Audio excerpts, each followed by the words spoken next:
Welcome back, ladies and gentlemen. This is not the normal type of video that I make, but I'm in a mood and want to talk about a weird experience that happened to me tonight. So I just wanted to work through all this.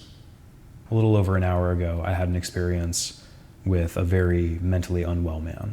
So I'm leaving a Starbucks and I'm walking to my car. As I get to my car and unlock it, a guy rolls up in his car and rolls down the window and he flags me down and he's like, "Sir, sir, sir."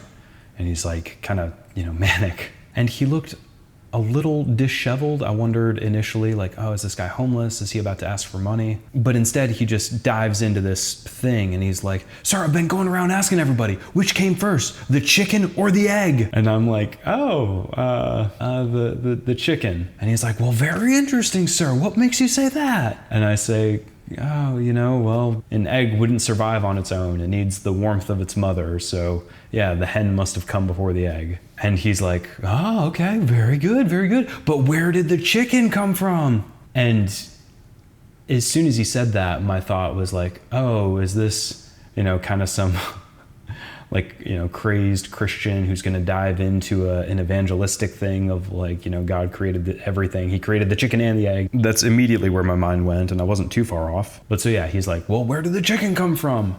And I'm like, well, I mean, it was, came through a long process of evolution. And he's like, "Evolution? You believe in that?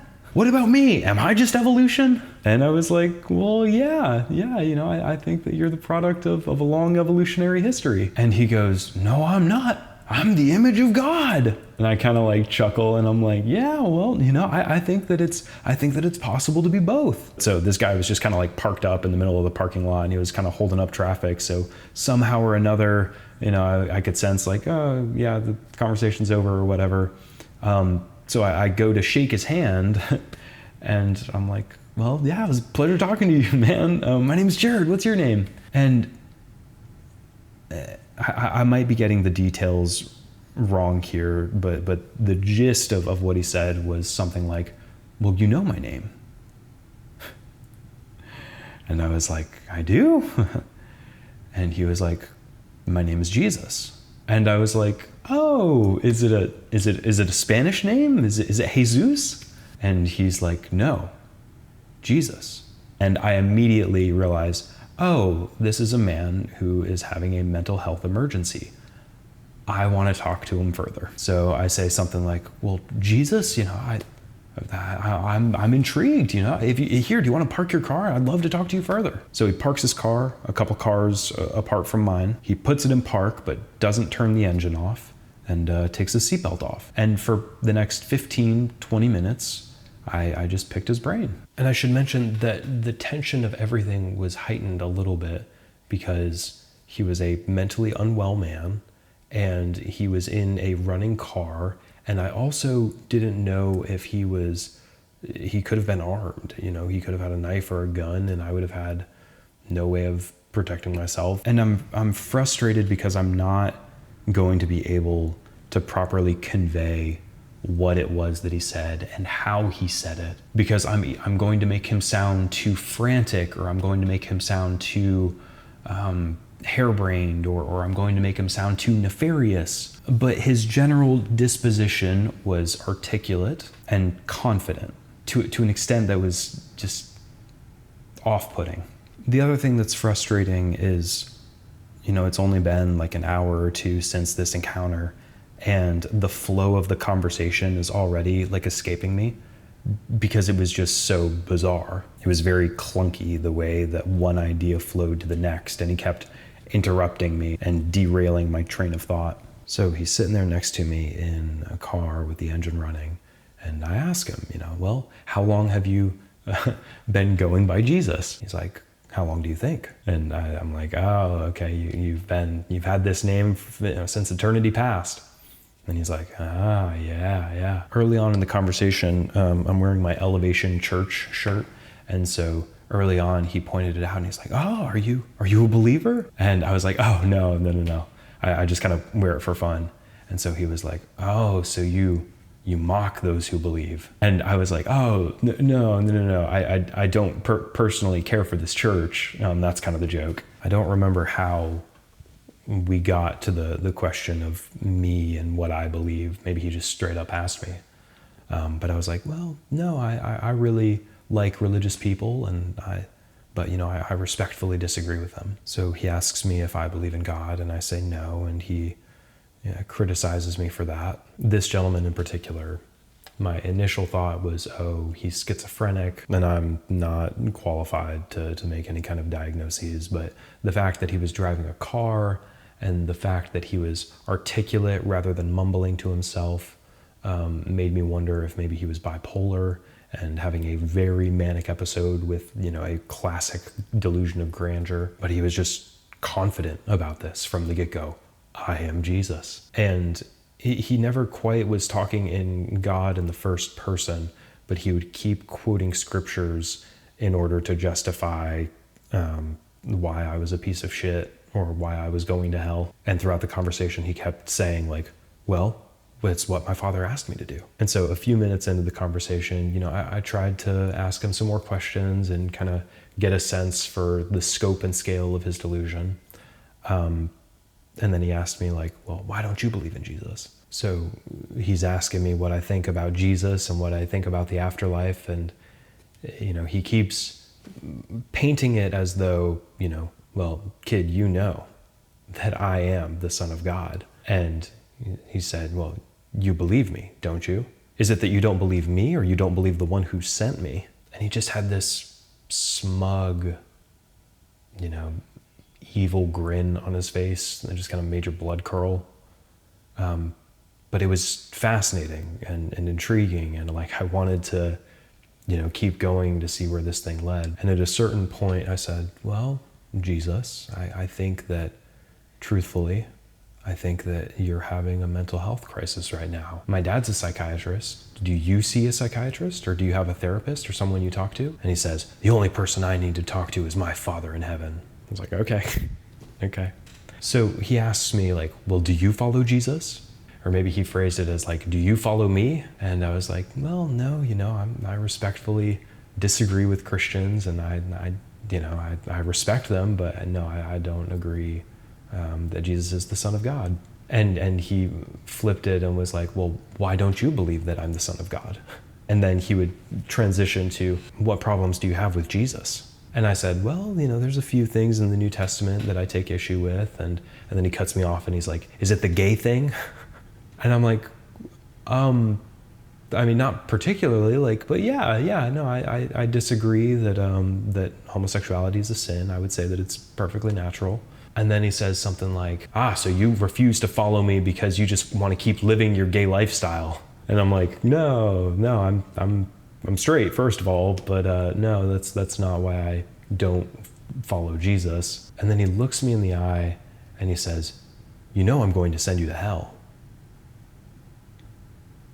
And, I smile and I try to muster up every ounce of meekness and empathy I can. And I say, I don't think that's your call to make, man. And he says something like, well, you just hate me, don't you? And I said, no, I don't hate Jesus. And then he's like, well, everyone who's not for me is against me. And I was like, well, I respectfully disagree with Christians, but again, I'm not against you or against Jesus. And I told him like, man, if you were here a little bit longer, I'd offer to buy you a meal or some coffee. And the whole time he's just kind of leaning on his steering wheel, looking up at me just with this, this smirk.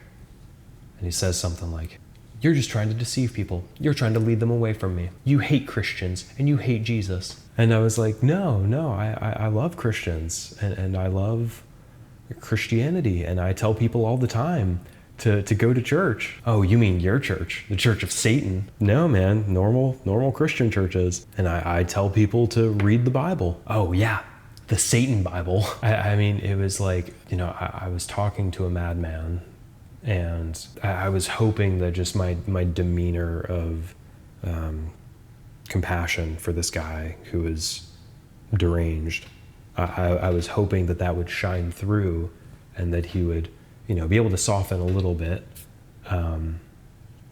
And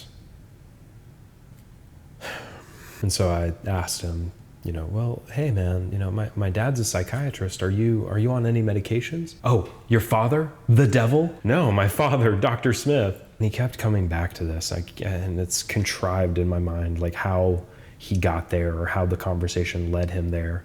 But he just kept saying, like, you refuse to accept me. You refuse to submit to me, and I'm going to send you to hell because I've given you so many chances in this life. I'm going to send you to hell, and you're going to suffer for all of eternity. I don't want to send you there because I don't desire that any should perish. But your wicked, evil attitude that tries to bring people away from me, I'm going to send you to hell for all of eternity. What would you say to that?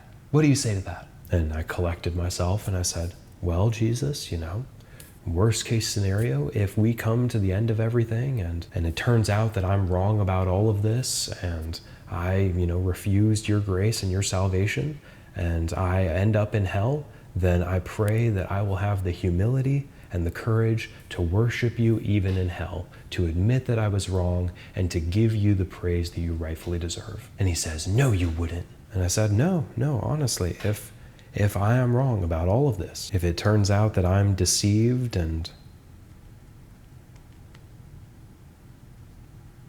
then I hope and pray that God would grant me the grace to worship him even in hell. And there were two conversations happening. On the one hand, I was trying to talk to him theologically and, have with him the conversation that I'm having with all Christians, where I try to convince them that I don't hate Jesus and I'm not angry at God and I'm not, bitter and salty against the church. And on the other hand, I was having a conversation with a mentally deranged man who was in the middle of a mental health crisis.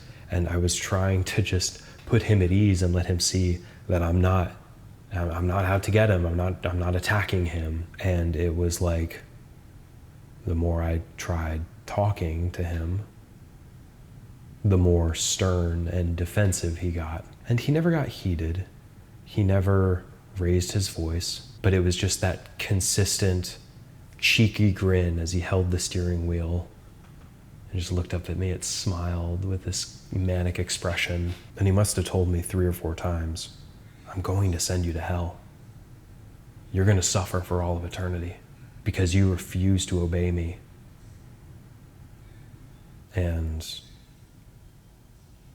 offering him food, trying to be as meek as could be. I couldn't persuade him that I wasn't an evil reprobate who was out to attack him.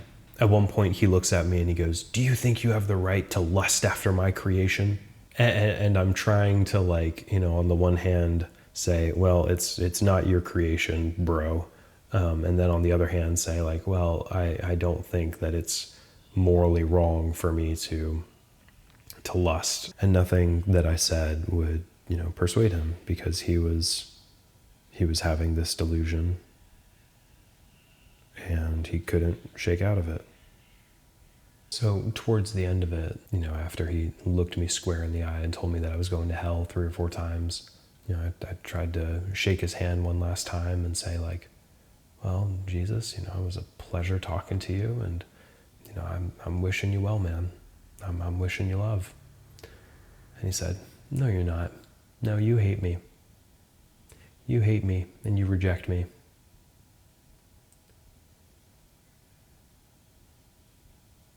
And, my hand was there and I was trying to shake his, and then he starts rolling up the window. Just this lunatic.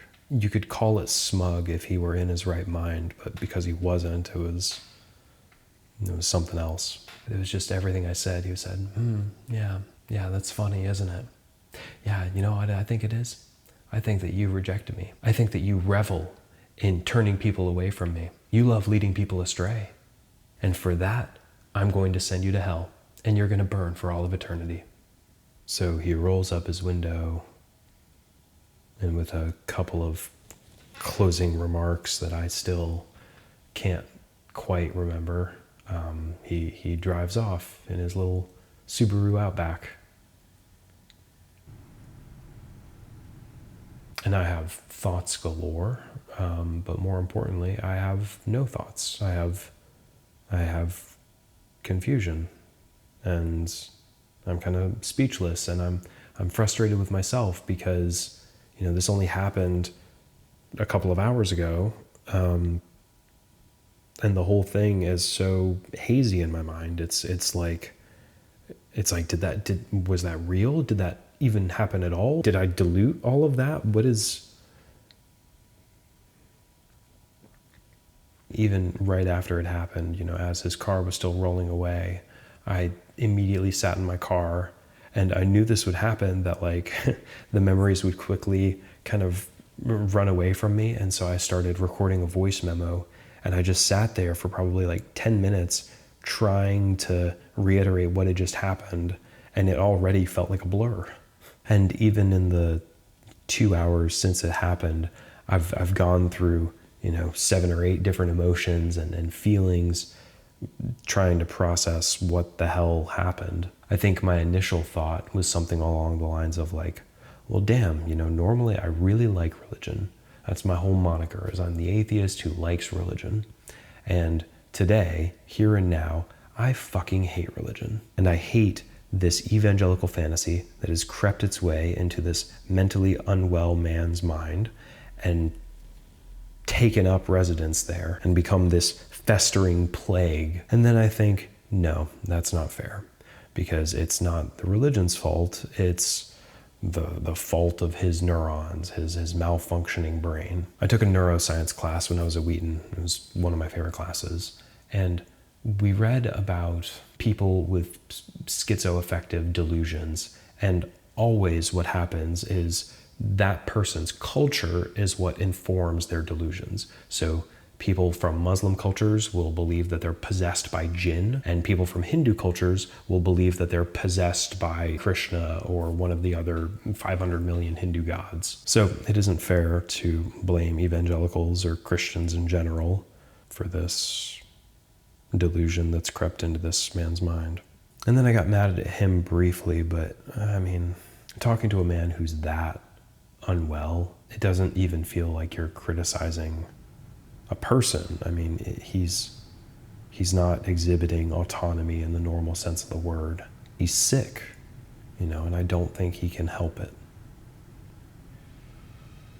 And then I was angry at myself, as I've previously alluded to, the fact that this entire story is so convoluted in my head, and I can't even remember the bulk of what he said. I just remember this man claimed to be Jesus, and he told me several times that he personally was going to send me to hell. And it infuriated me that no matter how much meekness and compassion and, genuine love I was trying to show to this fellow human being, he couldn't fucking see past it because he was so hung up on this idea that I'm against him.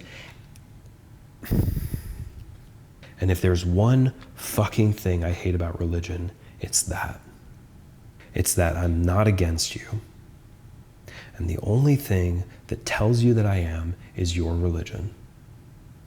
And then I started thinking about the people who would respond to this entire situation and how they would respond to it. And then they made me angry. I got angry at the evangelicals who would immediately jump to damage control and say, well, this man, was not a clear representation of the gospel because he was mentally unwell, and you can't judge a message by its, faulty messenger. And then I got angry at the atheists in my mind who would just wave this away with a brush of the hand and say something about mental health and, the lack of availability of antipsychotics. And then I got angry at the Christians who would say something along the lines of, well, Jared, this whole thing is just, a sign from the devil. God is not the author of confusion. Clearly, he's a deranged man. This whole thing is just, a ploy from the enemy. And then I got mad at the ortho bros and the ex-evangelical crowd who would say, well, this is just further proof of, the evils of religion, poisoning this man's mind. And then I got mad at the Christians who I imagined would look at this and say, well, Jared, God was using something evil from the enemy in order to remind you of the truth.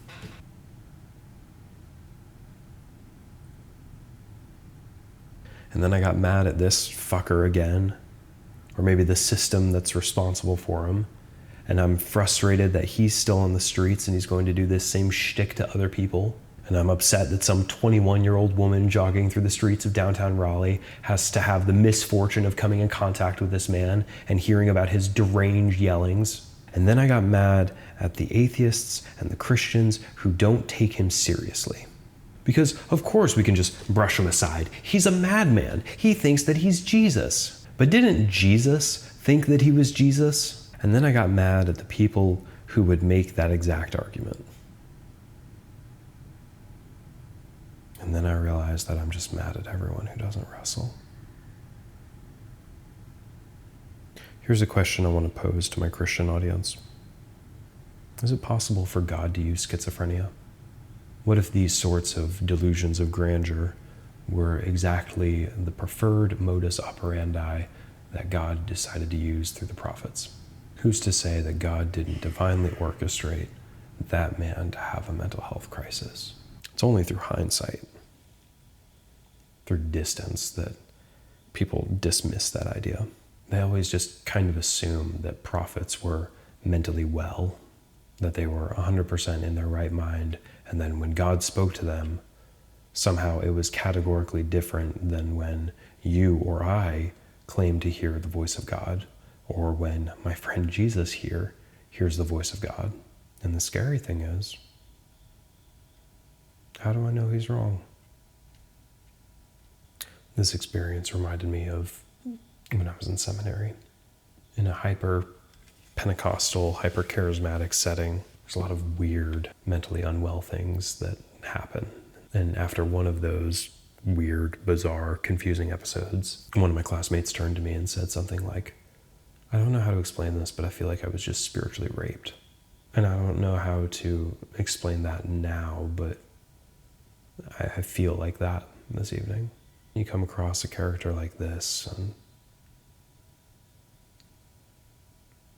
something about it's really unnerving. I stared into his eyes for a long time.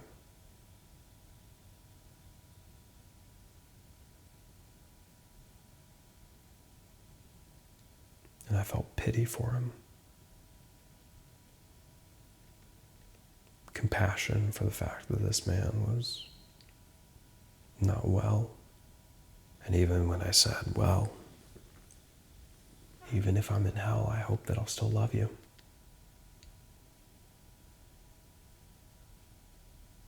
And then he called me a liar. And then he said that my father was the devil.